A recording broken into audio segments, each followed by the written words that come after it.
pela primeira vez, Luiz Inácio Mentiroso da Silva fala a verdade. Eu vou mostrar esse trecho aqui para vocês e depois eu vou mostrar uma matéria antiga aqui que confirma o que ele falou, para a gente ver que, às vezes, nos seus lapsos de sincericídio, ele fala algumas coisas importantes.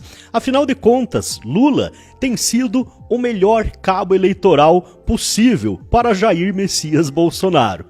Vamos assistir então esse trechinho aqui que eu selecionei para vocês. Que o povo pobre não nasceu para ser pobre a vida inteira. O povo, a seca do Nordeste, ela é um fenômeno da natureza, mas ninguém precisava passar fome por causa da seca. A seca é por falta de vergonha das pessoas que governaram esse país durante tantos anos. Tá aí as águas do Rio São Francisco, levada para 12 milhões de brasileiros. É possível. Lula acaba de confirmar, né, que é possível levar as águas de São Francisco para 12 milhões de pessoas. Como a gente pode ver aqui nesse trechinho, vou mostrar só o início aqui da matéria, né? Tem um chamado agora, porque nesse momento o presidente Jair Bolsonaro discursa em uma cerimônia alusiva ao ato de liberação das águas do Rio São Francisco, estado do Ceará. Luciana Verdolim traz os detalhes. Boa tarde, Lu. É isso aí, né, pessoal? Jair Bolsonaro discursando no ato de liberação das águas do Rio São Francisco. Porque em apenas 3 anos ele conseguiu fazer o que os governantes corruptos anteriores a ele não conseguiram.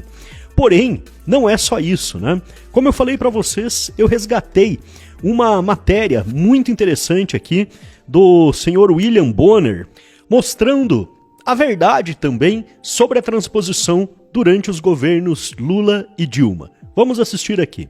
Ao longo das últimas semanas, o Jornal Nacional tem mostrado aqui os efeitos da pior seca dos últimos 30 anos na região Nordeste. E, ironicamente, isso acontece num ano em que deveria estar pronta uma obra gigantesca para amenizar esse problema. E ela não só não terminou, como ainda teve o custo praticamente dobrado.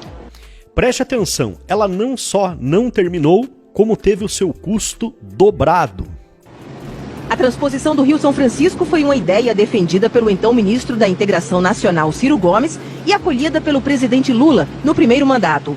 Olha, outro ponto muito importante, né? Quem era o ministro da Integração Nacional do governo Lula? Ciro Gomes. A obra começou em 2007. 2 anos depois, eles visitaram os canteiros, acompanhados da então ministra-chefe da Casa Civil, Dilma Rousseff. A transposição livraria dos efeitos da seca cerca de 12 milhões de sertanejos. Levaria a água do Rio São Francisco a quase 400 municípios de 4 estados. Pela previsão inicial, a obra já deveria estar pronta, mas avançou apenas 43%, de acordo com o Ministério da Integração Nacional. Menos de um mês antes de deixar o cargo, o então presidente Lula falou sobre o prazo de conclusão da obra. Está previsto a gente inaugurar definitivamente a obra até 2012, o que será a redenção da região mais sofrida do Nordeste brasileiro, e o povo do Nordeste vai poder decidir a utilização dessa água. Olha, 14 de dezembro de 2010, né?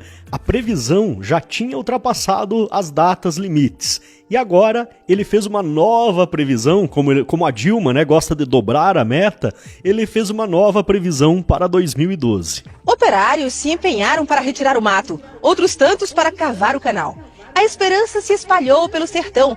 A água escorreria por aqui, entre paredes de concreto. Só que a obra parou. E o serviço já feito vai precisar ser novamente executado. No lote 11, em Custódia, as placas de concreto estão sendo refeitas, enquanto centenas de quilômetros de terra escavada esperam pelo acabamento. Olha, perceba que isso daqui já era governo Dilma.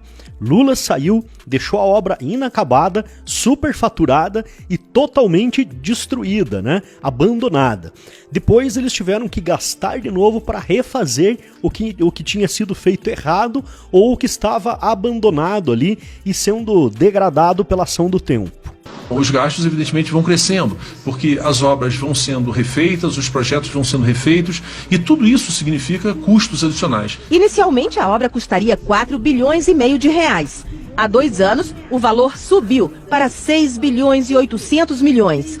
agora está em 8 bilhões e 200 milhões de reais. Hoje, as obras de construção civil estão paradas em 6 dos 14 lotes da transposição. O Tribunal de Contas da União investiga os gastos. Irregularidade tem muitas, porque desde o início desse projeto de 2003 para cá, ele vem se debatendo sempre com dificuldades, porque é exatamente porque falta o projeto.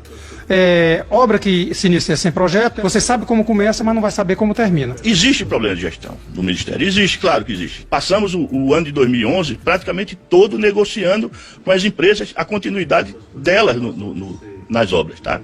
Parte delas ficaram, outras querem sair. A ministra do Planejamento deu um novo prazo para a conclusão da obra. Essa obra foi iniciada com um projeto básico e, durante a execução de uma parte das atividades, se desenvolveu o projeto executivo. Nesse momento, se percebeu uma diferença entre o projeto natural, entre o projeto executivo e o básico, e nós estamos fazendo todo o aditamento dos contratos dentro da lei, dos 25% que a lei permite, mas que as pessoas não percam confiança, não. Aquele pessoal tem fé. E o que eu posso dizer para eles é que a água vai chegar, sim, em 2015. E chegou, só que não em 2015, né? Chegou só agora, no governo de Jair Messias Bolsonaro, depois do PT ter feito a transposição do dinheiro dos cofres públicos. Vamos ficar agora com algumas imagens aqui de Jair Bolsonaro entregando a transposição lá no Nordeste. E agora, curta o vídeo, compartilhe com todos os seus amigos e não esqueça de deixar o seu comentário aqui abaixo. Isso é muito importante para ajudar no alcance dos nossos vídeos. Um abraço e até o próximo.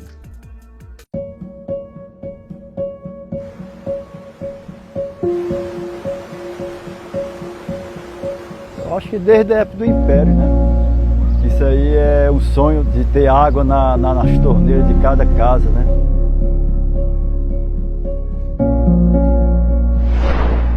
Acabou a espera.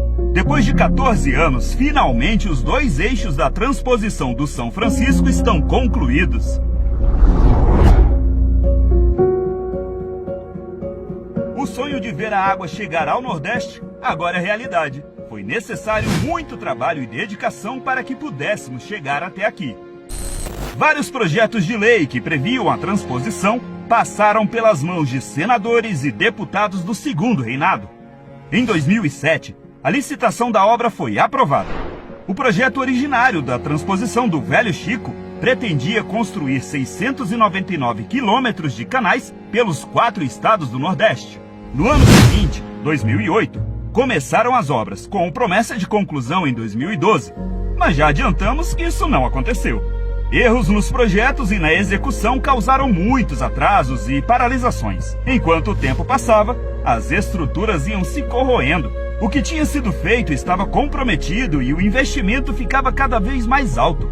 Era um domingo em abril de 2011. O sistema de monitoramento lá dentro do túnel indicou uma movimentação de terra.